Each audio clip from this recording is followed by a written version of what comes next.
स्वागत है आपका सहारा समय में। मैं हूं आशुतोष भाटिया। तालिबान से संबंध कितने जरूरी हैं?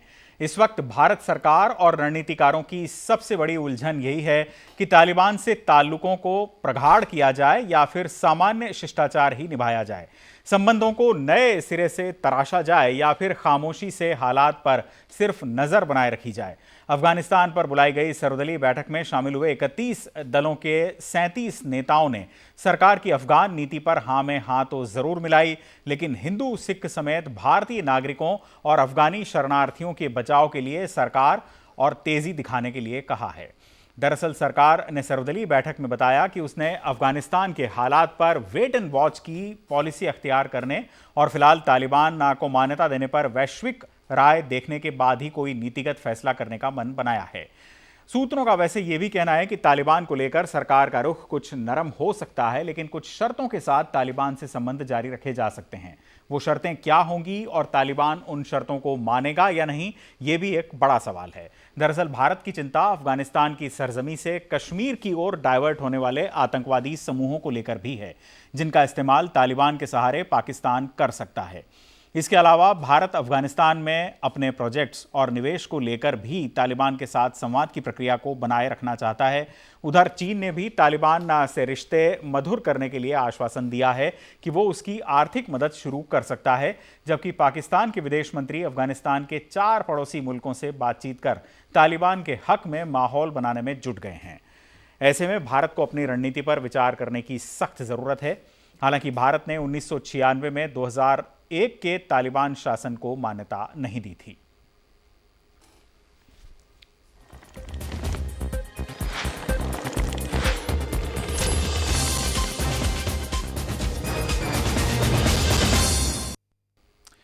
अफगानिस्तान मध्य एशिया में राजनीतिक, सांस्कृतिक और व्यापारिक दृष्टिकोण से एक महत्वपूर्ण पड़ाव, जिसका दक्षिण एशिया के देशों से भी गहरा संबंध है। भारत भी अफगानिस्तान के इस जियोपॉलिटिकल लैंडस्केप की महत्ता को अच्छे से समझता है। दरअसल रूस, चीन और पाकिस्तान बदलते समीकरण पर अपने अपने मोहरे सेट कर रहे हैं और ऐसे माहौल में भारत को अपनी स्थिति मजबूत करने और कश्मीर में आतंकवाद को फिर उभरने से रोकने और अफगानिस्तान में अपने प्रोजेक्ट्स की सुरक्षा का एक बड़ा मिशन है।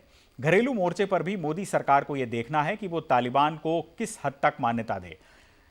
हो सकता है कि जो देसी समस्याओं के लिए सवाल भी ना खड़े, इस तरीके से मान्यता दी जाए। लिहाजा भारत सरकार फूंक फूंक कर कदम उठा रही है, जिससे सांप भी मर जाए और लाठी भी ना टूटे।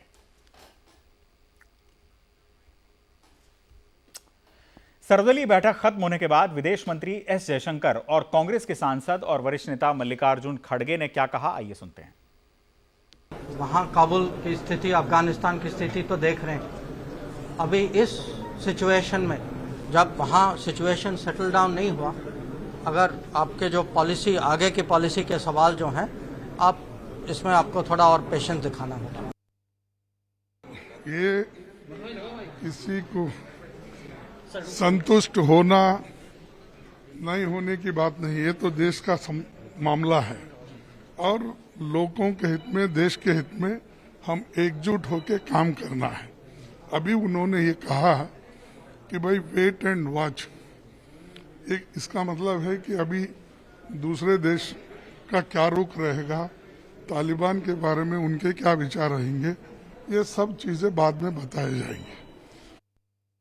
सुना आपने, ये थे विपक्ष के नेता। और वेट एंड वॉच के साथ तालिबान से संबंध कितने जरूरी हैं, इस मसले पर बातचीत करने के लिए हमारे साथ खास मेहमान जुड़ चुके हैं। हमारे साथ defence expert retired major general Shashi Asthana जुड़ चुके हैं। आपका स्वागत है अस्थाना साहब। इसके अलावा रविंदर सचदेवा भी हमारे साथ होंगे, जो कि फॉरेन पॉलिसी एक्सपर्ट हैं। राहुल लाल पॉलिटिकल एनालिस्ट हैं, हमारे साथ स्टूडियो में जुड़ चुके हैं। आपका बहुत बहुत स्वागत है। और डॉक्टर सुनील कौशिक, जो कि वरिष्ठ पत्रकार हैं, आपका भी बहुत बहुत स्वागत है। मैं अपने सवाल की शुरुआत रविंदर सचदेवा से करूंगा। सचदेवा साहब, आपके आकलन में ये वेट एंड वॉच की पॉलिसी क्या है? भारत को दरअसल अपने कौन से भू राजनीतिक और कौन से भू रणनीतिक समीकरणों को नाप तौल लेना है और इसके बाद भारत सरकार अपना रुख तय करेगी? ये वेट एंड वॉच की पॉलिसी जो यहाँ पर सरकार की इस सर्वदलीय बैठक के बाद सामने आ रही है, इसका अर्थ आपके लिए क्या है? ये वेट एंड वॉच पॉलिसी नहीं है, ये है एक डक पॉलिसी। मैं एक्सप्लेन करता हूं मेरा मतलब। जी। देखिए जैसे एक बत्तख होती है, बत्तख जब झील में पानी में तैर रही होती है, ऊपर से एकदम शांत संतुलन में होती है, हम्म और पानी के नीचे तो वो पैर जोर जोर से मार रही होती है, हम्म भयानक पैडलिंग कर रही होती है, तभी तो वो साफ तैरती दिखती है। हम्म तो ये उस तरह की पॉलिसी है हमारी। डेफिनेटली वेट एंड वॉच कहने को है, बट इसके पीछे को बहुत काम हो रहा है और होना भी चाहिए। राइट। तो अब हम आ जाते हैं कि काम हो रहा होगा और होना चाहिए, क्योंकि वेट एंड वॉच पॉलिसी तो इसलिए है कि पब्लिक स्टेटमेंट के लिए, कि भारत अभी कोई पब्लिक स्टेटमेंट नहीं दे रहा है, तो we are saying we are waiting and watching, हम देख रहे हैं फिर बताएंगे। बट पीछे से हम प्रयास कर रहे हैं, तैयारी कर रहे हैं, जो हमसे बन सकता है हम कर रहे हैं, और अपने हम असेसमेंट भी कर रहे हैं कि हमारे देश हित में क्या है, इस रीजन के हित में क्या है, और दुनिया वर्ल्ड बेनिफिट, दुनिया के गुड के लिए भी क्या है। अब इन चीजों में क्या क्या है, तीन एक चीज मैं कहूंगा जो कि हमें अपने देश हित में करनी चाहिए इमीडिएट, या जिनकी कंसिडरेशन होनी चाहिए या हो रही हो। एक तो है कि हमें इमीडिएटली अमेरिका से बात करके जितना हो सके ईरान के ऊपर सैंक्शंस उठवाने के लिए प्रयास करना चाहिए, क्योंकि ईरान से अगर सैंक्शन नहीं हटेंगी तो हमारा ऑलरेडी कोई ईरान से अब सारा रिश्ता टूटता जा रहा है, तेल नहीं ले रहे, हमारे प्रोजेक्ट रुके हुए हैं, और ईरान चीन की तरफ झुकता जा रहा है। तो अगर सैंक्शंस बनी रहेंगी ईरान के ऊपर, तो ईरान भी गया, अफगानिस्तान गया, ये पूरा का पूरा ज्योग्राफी में हमारा एक पैर रखने की 1 इंच भी जगह नहीं होगी किसी प्रोजेक्ट के लिए। तो पहली तो हमें अपने देश हित में ये करना चाहिए प्रयास। ओके, वही बात है कि ऊपर से शांति पर पीछे तो काम हो रहा होगा, क्रिएटिव डिप्लोमेसी। दूसरा हमें जो करना चाहिए, of course this is other than जो इवैक्यूएशन के पॉइंट्स हैं, जो भी सारे हैं, और हमें अपनी बॉर्डर सिक्योरिटी, वो भी बहुत बड़ा इशू है, पीओके से लेकर के हम सोचते हैं कश्मीर, पंजाब भी खतरे में है साहब। ओके, और ये जो बॉर्डर हमारा केवल पीओके का ही नहीं, बॉर्डर हमारा नेपाल से भारत का बॉर्डर भी, ओके, एंड उत्तराखंड चीन के बॉर्डर भी, हर जगह से हमें खतरा है। और आतंकियों के अलावा ये पैसा भी और इनके पास आएगा, क्योंकि ओपीएम की जो खेती करते हैं हम ये और ज्यादा खुलेआम करेंगे तो और पैसा भी होगा। ओके, तो वो चीजें आप अलग में अलग रखो, इवैक्यूएशन और हमारी इंटरनल सिक्योरिटी। इनके अलावा एक तो हमें ईरान के साथ अपने रिश्ते इंप्रूव करने के लिए ये करना चाहिए। दूसरा हमें यस डेफिनेटली, देखिए वर्ल्ड स्टेज पे किसी को तो लीडरशिप लेनी होगी, किसी को बात तो करनी होगी। कौन कर रहा है इस समय की तालिबान के साथ किस तरह का रवैया हो, मान्यता हो या ना हो। अमेरिका कह रहा है कि G7 कंट्रीज की उन्होंने कल ही तो G7 की उन्होंने मीटिंग करी है। तो G7 की मीटिंग हो रही है, G20 की हो रही है, इधर रशिया ये वो कर रहे हैं। क्यों नहीं यूनाइटेड नेशंस में एक प्रॉपर ढंग से सारे देश मिलकर बात करें कि हमें इस तरह की जो सरकार आ रही है इससे कैसे हमें डील करना है। जी, उसमें भारत को लीडरशिप लेनी चाहिए। और एक तीसरा आखिरी पॉइंट मैं कह रहा हूं, जो मैंने आज अभी हमने प्रेस स्टेटमेंट भी निकाली है, हम ये कह रहे हैं कि तालिबान मान रहा है, वो कह रहा है कि हमारे जो फुट सोल्जर्स हैं वो औरतों को रिस्पेक्ट करना नहीं जानते, तो इसलिए लड़कियां अपनी सेफ्टी के लिए घर में ही रहे। तो हम ये कह रहे हैं, मैं ये कहता हूं, why not UN peace keeping force Afghanistan में डाली जाए, तालिबान की मतलब ओके उनके साथ बात करके कि भाई आप तो मान ही रहे हो कि आप अपनी औरतों को सिक्योर नहीं कर पा रहे ना, तो हम यूएन फोर्स आती है ओनली फॉर प्रोटेक्शन ऑफ बच्चियां जो स्कूल जाती हैं, और जो औरतें या लड़कियां जो नौकरी या काम पे जा रही हैं, स्कूल और स्टडी के लिए काम के लिए जो जा रहे हैं, उनके लिए blue hats UN peace keeping force क्यों नहीं। तमाम आयाम हैं रविंदर जी इससे जुड़े हुए, लेकिन भारत की जियो स्ट्रेटेजी कैसे सुरक्षित हो और उसके लिए भारत को क्या क्या कदम उठाने चाहिए, इस मसले पर भी मैं लौटूंगा। लेकिन मेरा सवाल यहाँ पर मेजर जनरल शशि अस्थाना हमारे साथ जुड़े हुए हैं, उनसे ये है कि अस्थाना साहब, शुरू से जब से ये क्राइसिस अफगानिस्तान में तख्ता पलट जब से शुरू हुआ है, तब से भारत सरकार से जब भी ये सवाल पूछा गया, विदेश मंत्री से जब भी ये सवाल पूछा गया, उन्होंने दो टूक लहजे में कह दिया कि अभी हमारा जोर जो है वो इवैक्यूएशन पर है, लोगों की सुरक्षित निकासी पर है। आखिर तालिबान के संदर्भ में दो टूक लहजे में हमारा जो भारत सरकार का रुख है, उसको कहने में सरकार को डिले क्यों हो रही है, या वो किन चीजों को नाप तौल लेना चाहती है जिसके कारण सरकार रुक कर जवाब देना चाहती है? देखिए, सबसे बड़ी चीज जिसके लिए रुक कर जवाब देना चाहती है सरकार या कोई भी देश, ये सिर्फ भारत ही नहीं है, ये सभी की दुविधा है। और सबसे बड़ी दुविधा ये है कि जो लोग हमारे वहां पर फंसे हुए हैं वो लोगों को निकालना प्रायोरिटी सबसे बड़ी है। अगर आप कोई आज की डेट में गलत फैसला जल्दी ले लेते हैं, या तालिबान को जल्दी से क्रिटिसाइज करना चाहते हैं, या इनके क्या कहते हैं जो रेजिस्टेंस मूवमेंट है उसकी मदद करने के लिए आप अगर खुल के सामने आते हैं या किसी भी किस्म का कोई भी एक्शन लेते हैं तो वो जो वहां पर लोग हैं उनकी जिंदगी के लिए भारी पड़ सकता है। इसलिए इस समय ये स्टेटमेंट देना कि हम तालिबान के हक में होंगे या नहीं होंगे, वेट एंड वॉच, इसीलिए सर्वसम्मति से मेरे विचार से ये पॉलिसी मांगी गई है और यही चीज बाकी देश भी कर रहे हैं। जहां तक आपने देखा होगा इवन अभी तक चीन ने भी मान्यता उनको नहीं दी है, हालांकि इंडिकेशन सारे दिए हैं, लेकिन अभी भी वो यही कह रहे हैं कि भाई जब आप गवर्नमेंट बनेगी तब हम मान्यता देंगे, उससे पहले नहीं देंगे। तो अभी ये सबसे पहली बात है कि फर्स्ट प्रायोरिटी जो होनी चाहिए वो इवैक्यूएशन ऑफ ओन पीपल है जी। और ओन पीपल के साथ साथ जो और लोग हैं जो हमारे पहले साथ व्यापार कर चुके हैं, जो हमारी मदद कर चुके हैं और जो हमारे साथ मिलकर भारत से अच्छे संबंध हैं, उनको निकालना फर्स्ट प्रायोरिटी होनी चाहिए। इसमें कोई वही फर्स्ट प्रायोरिटी है भी। लौटूंगा मैं आपके पास। हमारे साथ स्टूडियो में भी मेहमान हैं, हमारे राहुल लाल जी हैं जो पॉलिटिकल एनालिस्ट हैं, डॉक्टर सुनील कौशिक हैं। आप दोनों से मैं ये पूछूंगा, पहले राहुल जी आपसे मैं ये पूछूंगा कि यहाँ पर अफगानिस्तान को लेकर तालिबान को मान्यता दी जाए, तालिबान की सरकार को, या नहीं, ये सवाल उठता है। एक प्रश्न ये आता है कि तालिबान की सरकार को अगर मोदी सरकार या देश की कोई भी सरकार मान्यता देगी तो ये अपने आप में कोई आसान कदम नहीं होगा, क्योंकि डोमेस्टिक पॉलिटिक्स के हिसाब से भी आपको अपनी चीज़ें देखनी होंगी और इसका आशय ये भी होगा कि सरकार को मान्यता देने का अर्थ ये है कि एक तालिबान का जो कमांडर है वो यहाँ दूतावास में बैठेगा आपका और दिल्ली पुलिस के अधिकारी वहाँ पर सुरक्षा व्यवस्था सुनिश्चित करेंगे। इस स्थिति के लिए क्या देश तैयार है? आपके हिसाब से तालिबान की सरकार को मान्यता मिलनी चाहिए या नहीं मिलनी चाहिए? देखिए, तालिबान को मान्यता देना एक बड़ा सबसे भारत सरकार का सबसे गंभीर सवाल अभी यही बना हुआ है। देखिए, बैकडोर हम लोग देखें तो जब से दोहा वार्ता चल रही है, जून में भी जो है कि बैकडोर वार्ताएं हुई हैं। अगर हम लोग देखें कि जहां जहां तालिबान के प्रतिनिधि अंतर्राष्ट्रीय स्तर पे जा रहे थे, वहां पे हमारे जो विदेश मंत्री हैं वो भी जा रहे थे, बातचीत भी कर रहे थे।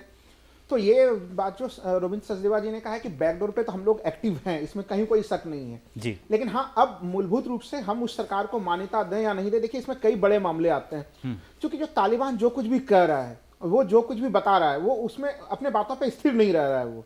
क्योंकि देखिए, उसने बयान दिया सबसे पहले कि भारतीय हितों की सुरक्षा की जाएगी और भारत का भूमि, अफगानिस्तान की भूमि में कहीं से भी भारत के लिए वहां पे कोई उस तरह की कोई घटना नहीं घटेगी।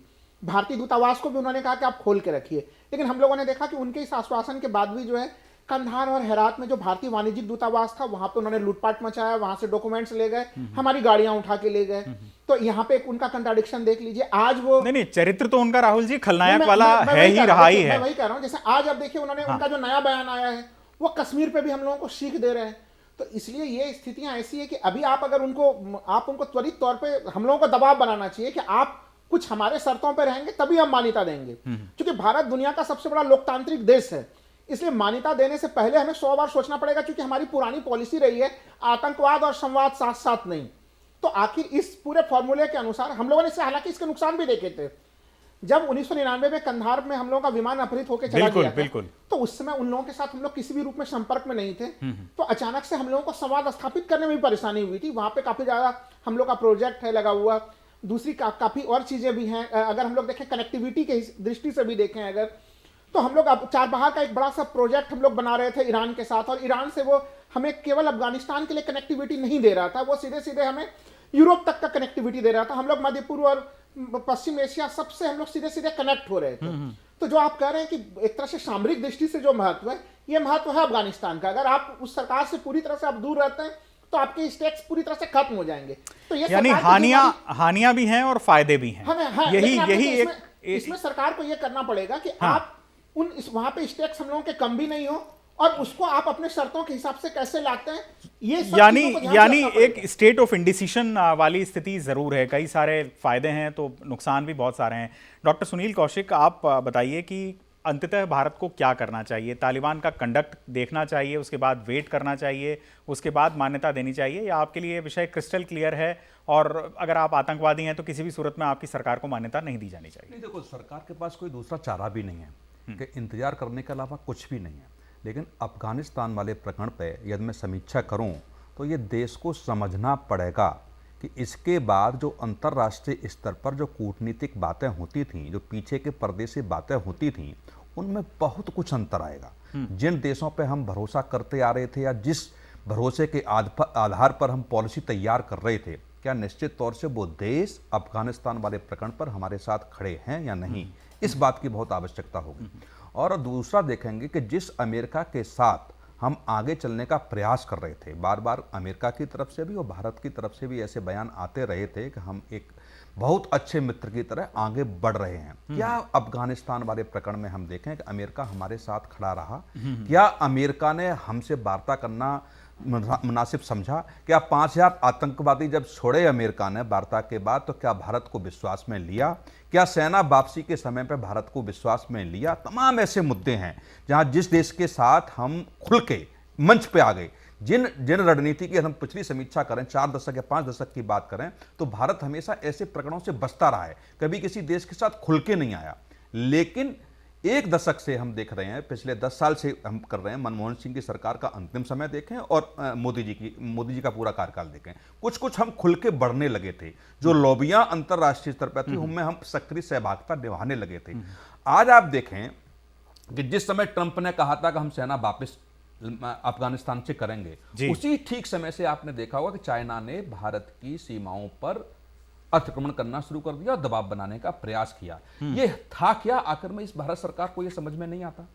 दूसरी बात, आज की पोजीशन में चाइना हमारे बॉर्डर पे नहीं होता, संबंध वैसे थे जैसे बने रहते, तो आज अफगानिस्तान पे हमारी भूमिका अलग होती। आज हमारे पास इतना दबाव है कि हम कुछ करना भी चाहते हैं लेकिन कर नहीं सकते, क्योंकि चारों तरफ ये ऐसी स्थिति है कि बड़ी कार्रवाई करने से हमारा देश बच रहा है। इस बात की समीक्षा करनी पड़ेगी। आज रूस पाकिस्तान के साथ, चाइना के साथ खड़ा है, हमारे साथ नहीं खड़ा। यानी हॉस्टाइल नेबरहुड भारत का हो गया है। मेजर जनरल अस्थाना के पास में लौटूंगा। अस्थाना साहब, एक स्कूल ऑफ थॉट ये कहता है, मैं किसी ऑफिसर से बात कर रहा था, उनका यह कहना है कि तालिबान के साथ रिश्ते न रखना आपके लिए अनेक मायनों में नुकसानदेह साबित हुआ है, अब तक भी और आगे भी होगा अगर आप रिश्ते नहीं रखते हैं तो।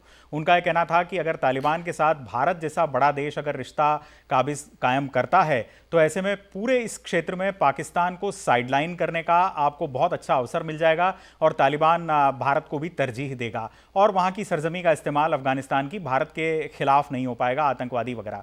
और अगर भारत नहीं ऐसा करता है तो फिर तालिबान का पूरा इस्तेमाल पाकिस्तान कर पाएगा। आपका इस पर क्या मानना है? देखिए, इसके दोनों फायदे और घाटे भी हैं, और जैसे कि मेरे बाकी सभी मित्रों ने कहा है, यदि आप इसके नीतिकार हों तो आप सरकार का स्टैंड क्या चुनें? देखिए, मैं स्टैंड यही चुनूंगा कि अभी कोई वेट एंड वॉच के अलावा आपके पास कोई ऑप्शंस है नहीं। अभी आप ये देखने चाहिए, तो कुछ रियलिटीज हैं जो आप हमें समझनी चाहिए, जो भौगोलिक रियलिटी। सबसे पहली है कि हालांकि हम लीगली उनके नेबर हैं, अफगानिस्तान के नेबर हैं, लेकिन ऑफिशियली आज की डेट में वो एरिया हमारे पास नहीं है। इसलिए हमारा जो इन्फ्लुएंस है अफगानिस्तान में, डायरेक्ट इन्फ्लुएंस जो है वो काफ़ी कम है। और इसीलिए आपने देखा होगा कि ये गुट बने उनसे तालिबान से बातचीत करने के लिए, उसमें हमेशा भारत को छोड़ दिया था, क्योंकि सबको पता है कि भारत की जो स्थिति है वहाँ पर इन्फ्लुएंस करने की थोड़ी सी लिमिटेड है। नंबर 2, जहाँ तक प्रेसिडेंट्स का सवाल है, प्रेसिडेंट्स पहले भी है कि ऐसी बात नहीं है कि जो आपका दुश्मन देश था, अगर उसमें वो सरकार आई और आपने उससे बात नहीं की। आपको याद होगा कारगिल किया मुशर्रफ ने, उसके बाद मुशर्रफ ने कू भी किया पाकिस्तान में, लेकिन उसके बाद जब Musharraf head of the state बने, तो जो गवर्नमेंट ऑफ द डे है, गवर्नमेंट ऑफ द डे से भारत ने बातचीत करना शुरू कर दिया, और उसके बाद मुशर्रफ भारत भी आए थे। तो जो गवर्नमेंट ऑफ द डे होती है, अब भारत का ये कहना है, अगर आप यूएनएससी में हमारी स्टेटमेंट देखें और पूरे वर्ल्ड की स्टेटमेंट देखें, कि अगर तालिबान रिप्रेजेंटेटिव गवर्नमेंट के लिए तैयार हो जाता है, अभी तो प्रीमैच्योर है ये कहना, क्योंकि तालिबान ने बताया नहीं गवर्नमेंट क्या है। अगर रिप्रेजेंटेटिव गवर्नमेंट के लिए तैयार होता है और वहां के लोगों के हितों के लिए तैयार हो जाता है, तो शायद लोग उनको मानना शुरू करें। इस चीज को अभी तक ये स्टेटमेंट ये है जो यूनाइटेड नेशन की तरफ से आ रही है और जो सिक्योरिटी काउंसिल के सभी मेंबर्स ने कहा है, वही चीज हमारे लिए भी लागू है। तो अगर Taliban government of the day बन जाता है और तालिबान को पूरे विश्व के लोग मान जाते हैं, तो उस समय हमें, अगर हम अलग से अपनी टोटी बजाना शुरू करें कि नहीं जी हम नहीं मानेंगे, हमारा ये प्रिंसिपल है, तब मेरे विचार से ये हमारे लिए स्ट्रेटेजिकली सही नहीं होगा। लेकिन ये सिचुएशन ऐसी आएगी, इसकी उम्मीद थोड़ी कम है, चलिए, क्योंकि तालिबान जी। जहां तक मेरे विचार से इनस्टेबल कंट्री ही रहेगा अफगानिस्तान। तालिबान जो वहां के लोग हैं वो नहीं चाहते हैं, वो उनकी जो राज्य पहले उन्होंने किया उससे बहुत परेशान है, इसलिए जो वहां पर रेजिस्टेंस मूवमेंट है वो भी रहेगा। अलग अलग तालिबान अकेला एक होमोजेनस टीम भी नहीं है, उनके भी अंदर छोटे छोटे गुट हैं, वो भी अपनी बंदर बहुत सारे शूरा हैं तालिबान के अंदर, और अफगानिस्तान का भविष्य या इस पूरे इलाके का भविष्य, अगर अफगानिस्तान और पाकिस्तान की बात कही जाए तो ये नहीं कहा जा सकता कि यहाँ पर कोई स्टेबल या शांतिपूर्ण सरकार होगी। मैं यहाँ पर लौटूंगा रविंदर सचदेवा साहब के पास, जो कि फॉरेन पॉलिसी एक्सपर्ट हैं। आपसे जानना चाहूंगा सचदेवा साहब कि क्या कोई बीच का मॉडल भी है रिश्ते कायम करने का? एक तो डायरेक्ट रिश्ते जैसे अब तक अफगानिस्तान के साथ हमारे थे कि स्वतंत्र रूप से आपका एम्बेसडर यहाँ रह सकता है, हमारा वहाँ रह सकता है। इसके अलावा क्या कोई बीच की स्थिति भी होती है रिश्ते कायम करने की, कि घोषित रूप से हम इस तरह से दूतावास तो ना हो, लेकिन तालिबान के साथ हम बैक चैनल टॉक्स कंटिन्यू करें और तालिबान के साथ हमारी मैत्री रहे? कैसा क्या ये भी मुमकिन है? बिल्कुल, बहुत ही अहम, बहुत ही अच्छा, डेफिनेटली क्वेश्चन। इसमें कुछ रास्ते हो सकते हैं। देखिए, कई बार तो ये होता है कि हम मानो काबुल में अपनी एम्बेसी नहीं खोलेंगे, जो हमारा मॉस्को में एम्बेसडर है उसको इंचार्ज बना देंगे हम ऑफ अफगानिस्तान, राइट? उस तरह का करा जाता है। कई बार ऐसा भी होता है, जैसे स्विट्जरलैंड है, अमेरिका और ईरान के रिश्ते नहीं चलते, पर स्विस एम्बेसी जो तेहरान में है वो अमेरिकन इंटरेस्ट को लेकर के ईरान सरकार से बात करती है जब बातचीत करनी होती है। तो एक फॉर्मूला वो है, एक ये है। परंतु यस, कोई और रास्ता भी निकल सकता है। भाई, ये तो हम पे डिपेंड करता है ना, हम अपने उसको एम्बेसी बोले या क्या बोले, हम उसको कैंप ऑफिस बोल दे, कुछ भी बोले, राइट? अब पर बात ये आ जाती है, जो नेक्स्ट है, जो आपके क्वेश्चन में इम्प्लाइड है, कि ये इस तरह का जो भी मिडिल रास्ता निकले, अगर पूरी मान्यता या मिडिल रास्ता, तो भारत करेगा क्या? भारत को, जैसे जनरल अस्थाना भी बहुत सही कह रहे हैं सारे पैनलिस्ट, कि कभी ना कभी हमें रियल पॉलिटिक्स को रियलाइज करना पड़ेगा कि असलियत ये है, और इनसे डील करने में हमें एटलीस्ट नुकसान नहीं है। फायदा ज्यादा होना हो पर हमारा नुकसान कम होगा, जो रीजन आपके भी दूसरे पैनलिस्ट भी बता रहे थे। तो उस केस में क्या होगा, भारत की पार्टिसिपेशन जो ज्यादा शायद जा पाएगी, और जो हम करें एज ह्यूमैनिटेरियन, वो हो सकती है हेल्थ केयर के एरियाज में, एजुकेशन में शायद वो डिपेंड करेगा ये लोग किस तरह की एजुकेशन, इनके विचार में एजुकेशन क्या, ये ना बोले कि आप दूसरे विचार हमारे बच्चों के दिमाग में डाल रहे हो, right? But let's say health care can be one area, और इस तरह के कुछ और एरियाज हो सकते हैं जो कैपेसिटी बिल्डिंग, नेशन की रीबिल्डिंग में भारत मदद करे from a humanitarian point of view, right? देखिए, वहां शारिया लॉ रहेगा एक। अब उस लॉ में क्या उनके रूल्स होंगे वो हमें पता नहीं है, कितने घंघोर होंगे वो भी दुनिया देखेगी जब वो अनाउंस करेंगे। पर उसके पैरेलल में हम सब एंटिसिपेट कर सकते हैं कि और क्या होगा अफगानिस्तान में, और वो जो होगा, इस समय अफगानिस्तान की ह्यूमैनिटेरियन क्राइसिस है, भुखमरी होगी, हंगर, इकोनॉमी उनकी बर्बाद हो रखी है, पैसा है नहीं, विमेन हेल्थ, यंग मदर की health, all those kind of things. तो उन चीजों में भारत पार्टिसिपेट करेगा, कर सकता है और करना चाहिए। बट कमिंग बैक, भारत और क्या कर सकता है? कमिंग बैक, जो मैं पहले कह रहा था, देखिए, दुनिया को कहीं ना कहीं आके एक बैलेंस या इक्विलिब्रियम बनेगा कि किस हालात के एक्सट्रीम शरिया पर दुनिया मतलब एक्सेप्ट कर सकती है। तो पिछला मानो तालिबान था -100 एक्सट्रीमिज्म में, तो क्या अब ये जो तालिबान आए ये शायद -70 या -50 पे है? तो दुनिया कहे चलो मान्यता देते हैं, इनके साथ काम करते हैं, राइट? तो डिपेंड उस पर करेगा। तो भारत को, जो मैं पहले भी कह रहा था, वर्ल्ड लीडरशिप में डिस्कस करना चाहिए, हमें ये डिस्कशन आगे लानी चाहिए कि किस लेवल का एक्सट्रीमिज्म शारिया का will be acceptable to the world. क्या बच्चियों को 5 साल की उम्र की बड़ी बेटियों को स्कूल नहीं जाने देंगे, या 10 साल तक, या 15 साल की नौकरी करने देंगे लड़कियों को, कि नहीं करने देंगे?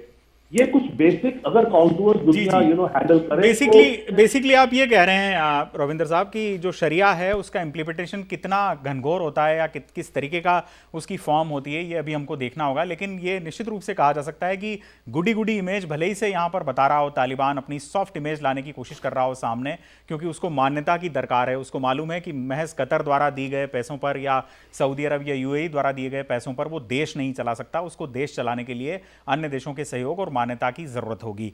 यहाँ पर मैं आपके पास आऊँगा सुनील जी। एक ऐसी स्थिति पैदा हो तालिबान को मान्यता देने पर, आप खुद इसको इमेजिन करके देखिए जब वो हक्कानी को यहाँ पर राजदूत बनाकर भेज दें।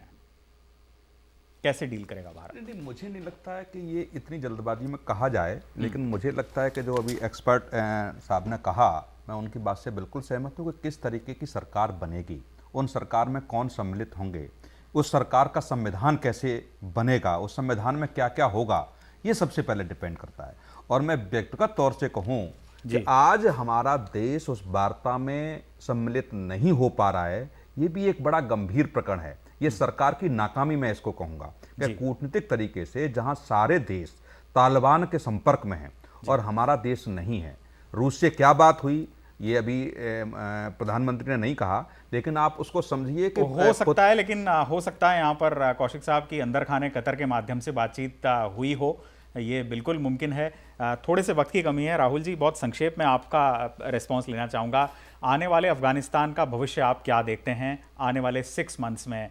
फाइटिंग और लड़ाई झगड़े, सिविल वॉर के हालात, या फिर एक ठीक ठाक सरकार? देखिए, अभी तो वहाँ पे ठीक ठाक सरकार की स्थिति हम लोग नहीं कल्पना कर सकते, इसलिए कि देखिए अभी भी आज भी तालिबान की तरफ से जो आया है कि वो खुल के उन्होंने कह दिया है कि वो डेमोक्रेसी नहीं चाहेंगे। हाँ, उन्होंने वहाँ पे एक तरह से संयुक्त सरकार की बातचीत की है, लेकिन इंटरेस्टिंग मामला यह है कि वो कह तो रहे हैं कि सारे धड़ों को, चाहे विपक्षी धड़ा हो या हर धड़े को हम लेंगे, लेकिन अभी आपके कार्यक्रम शुरू होने से पहले ही हामिद करजई से लगातार वो लोग वार्तालाप कर रहे थे और हामिद करजई को नजरबंद कर दिया, अब्दुल्ला से नजरबंद कर दिया। तो ये जो इनका जो आप कह रहे हैं ना गुडी गुडी इमेज जो हम लोग देख रहे हैं, ये 4 दिन की चांदनी है। 4 दिन की चांदनी है वाकई। वो अंधेरी रात की तरफ ही अफगानिस्तान अग्रसर हो रहा है। और भारत के जो आप सवाल जो एक कह रहे थे, जी देखिए अभी हम लोग देख रहे हैं कि ईरान और सऊदी अरब के तनाव कितने बढ़े हुए हैं, लेकिन दोनों के बीच में उसके बावजूद भी रिश्ते हैं, दोनों आपस में बातचीत करते हैं बदले हुए परिस्थितियों में। तो वो डिप्लोमेसी में उसके कई सारे आयाम होते हैं आपके पास कि आप डिप्लोमेसी को किस रूप में रखना चाहते हैं।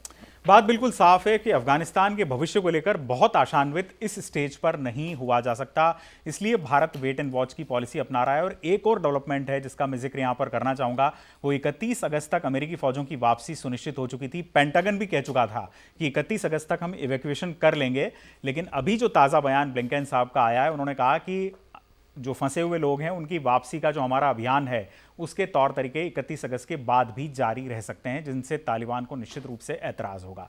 तो अभी अफगानिस्तान की कहानी में बहुत कुछ होना बाकी है। भारत के स्टैंड को लेकर हमने ये विश्लेषण किया, इसके लिए अपने सभी मेहमानों का मैं शुक्रिया अदा करूंगा। हमारे साथ जुड़े मेजर जनरल शशि अस्थाना, रविंदर सचदेव, आप दोनों का बहुत बहुत धन्यवाद। साथ में राहुल लाल जी और सुनील कौशिक जी, आपका भी बहुत बहुत शुक्रिया। बड़ी बहस में आज के लिए मेरे साथ इतना ही। वक्त एक ब्रेक का है, हम जल्द हाजिर होते हैं।